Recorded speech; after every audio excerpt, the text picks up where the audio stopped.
Hello guys, कसे आहात सगळे? तर आज मी एका 10व्याच्या कार्यक्रमानिमित्त आलो होतो अकोले राजूर या भागामध्ये.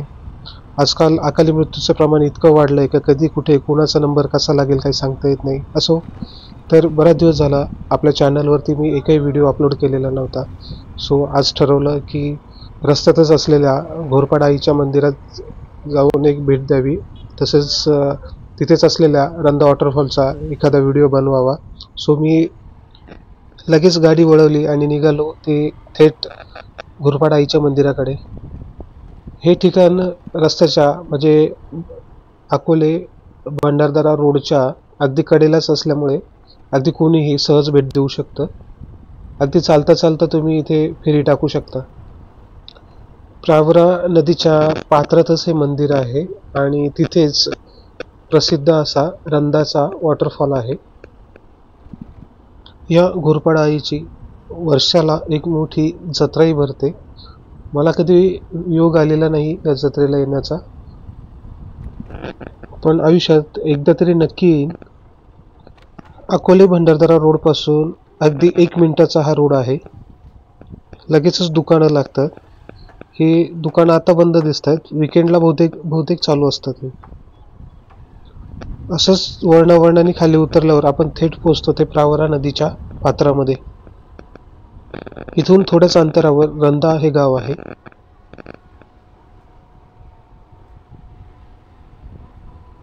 सो गाईज, आपण पोहोचलोय घोरपडा देवी देवस्थान म्हणजेच रंधा वॉटरफॉल इथे.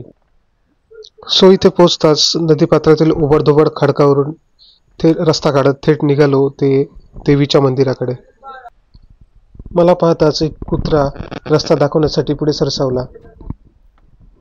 सो अशा प्रकारे ओबडधोबड खडकावरून वाट काढत मी देवीच्या मंदिराकडे निघालो.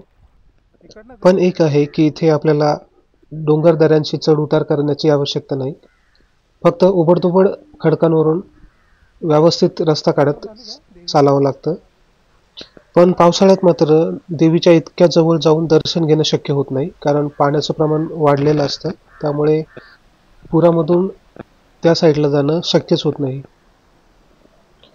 पावसाळ्यामध्ये देवीपर्यंत पोहोचणं अशक्य असल्यामुळे भाविकांची वेगळी सोय म्हणून एक दुसरं मंदिर बांधण्यात आलेलं आहे. नंतर त्याही मंदिरात जाणार आहे. पहिले ओरिजिनल देवीचं मंदिर पाहूया. ही ओरिजिनल देवीची ओरिजिनल मूर्ती आहे. पूर्ण खडकामध्ये हे मंदिर कोरलेलं आहे. घोरपड आई महादेव कोळ्यांची कुळदेवता मानली जाते, पण मी ते मानत नाही, कारण अनेक जणांना इथे देवीसमोर नतमस्तक होताना मी पाहिलेलं आहे. अगदी कोणी येऊन देवीचं मनोभावे दर्शन घेऊ शकतं. देवीच्या गाभाऱ्यासमोरच मोठा धबधबा आहे.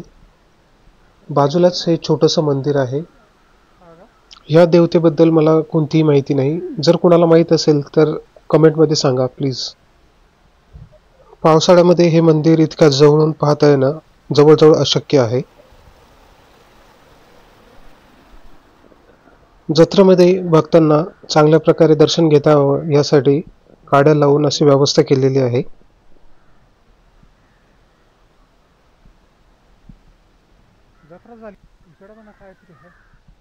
आजूबाजूला इतरही देवता आहेत. सगळ्यांची ओळख करून घ्यायला निवांत वेळ काढावा लागेल.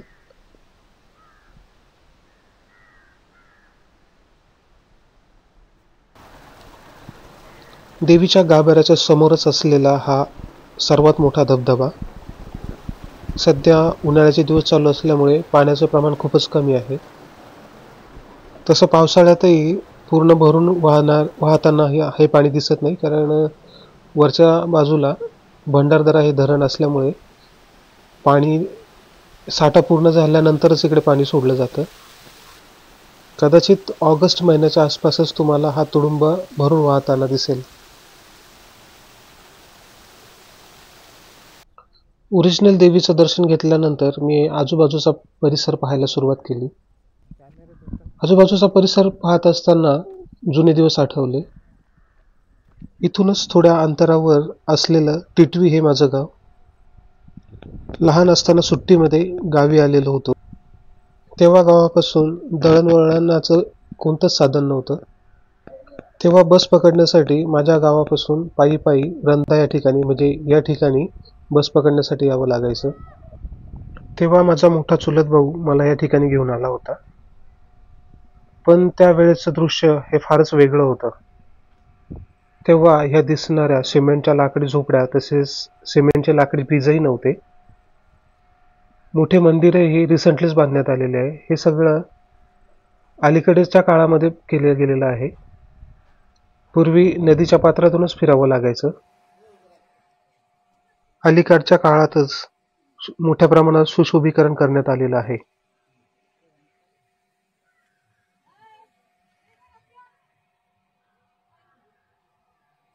नंतर इथे असलेला दुसरा धबधबा पाहण्यासाठी मी निघालो. इथेही सिमेंटची लाकडी झोपडी तयार केलेली आहे. सगळीकडे सिमेंटचं लाकडी बॅरिकेड्स लावलेले दिसतात. पण इथेही माझी निराशाच झाली. उन्हाळ्यामुळे संपूर्ण धबधबा हा कोरडा ठाक पडलेला दिसला. खाली दरीत दिसणारं पाणी हे खाली झालेल्या निळवंडा धरणातले आहे. जर हा धबधबा तुम्हाला धो-धो वाहताना पाहायचा असेल तर त्यासाठी तुम्हाला पावसाळ्यात यावं लागेल. पावसाळ्यात तुम्हाला गॅरंटीड हा दुधाळ फेसाळ असा धबधबा पाहायला मिळेल. इथे बसून निवांत वेळ घालवायचा असेल तर तशी सोय जागोजागी इथे केलेली आहे. हे सिमेंटचे लाकडी ब्रिज पूर्वी नव्हते. पूर्वी हा संपूर्ण एरिया एक्सप्लोअर करण्यासाठी नदीच्या पात्रातून खडकावरूनच ओबडधोबड रस्त्यावरूनच फिरावं लागायचं. असाच एक सिमेंटचा लाकडी पूल देवीच्या मूळ मंदिरापर्यंत नेण्याची गरज होती, जेणेकरून भाविक सहजरित्या मंदिरापर्यंत पोहोचू शकले असते. असो, उन्हाळा असल्यामुळे संपूर्ण नदीपात्रामध्ये खूपच कमी प्रमाणात पाणी असल्यामुळे धबधब्याची तीव्रता खूपच कमी होती. हा पाणीसाठा खाली बांधलेल्या निळवंडा धरणाचा आहे. हे धरण पूर्ण भरल्यानंतर इथला मूळ धबधबाही पाण्याखाली जातो. एकंदरीतच आजूबाजूचा परिसर सुंदर आहे. ह्या बेटाच्या तीनही बाजूला खोलदरी आहे, त्यामुळे एकंदरीतच हे ठिकाण एखाद्या बेटावर असल्यासारखं वाटतं.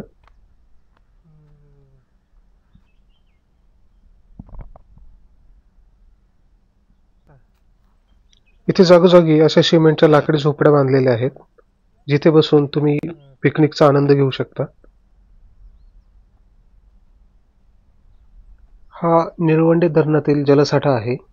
इथून त्याचे दृश्य खूपच मनमोहक दिसतं. इथून रस्ता आहे का जायला खाली? नाही का?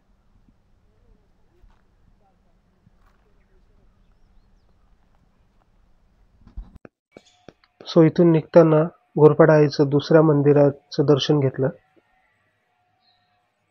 तर भाविकांची सोय म्हणून आईचं हे दुसरं प्रशस्त असं मंदिर प्रवरा नदीच्या तीरावर बांधण्यात आलेलं आहे.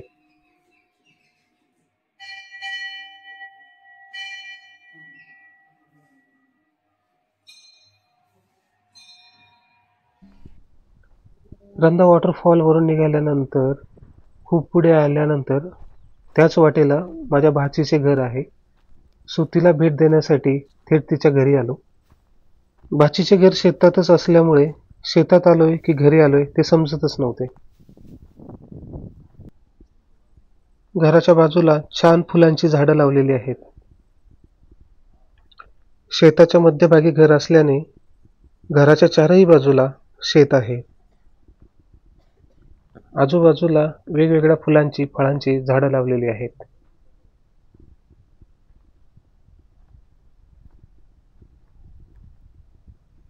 हा समोर दिसतोय तो बहुधा लसूण लावलेला आहे.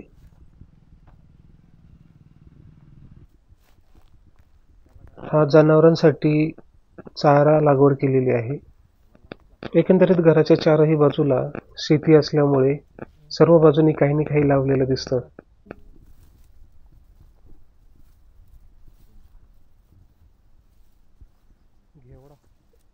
हे काय लावलेलं आहे हे मलाही माहीत नाही.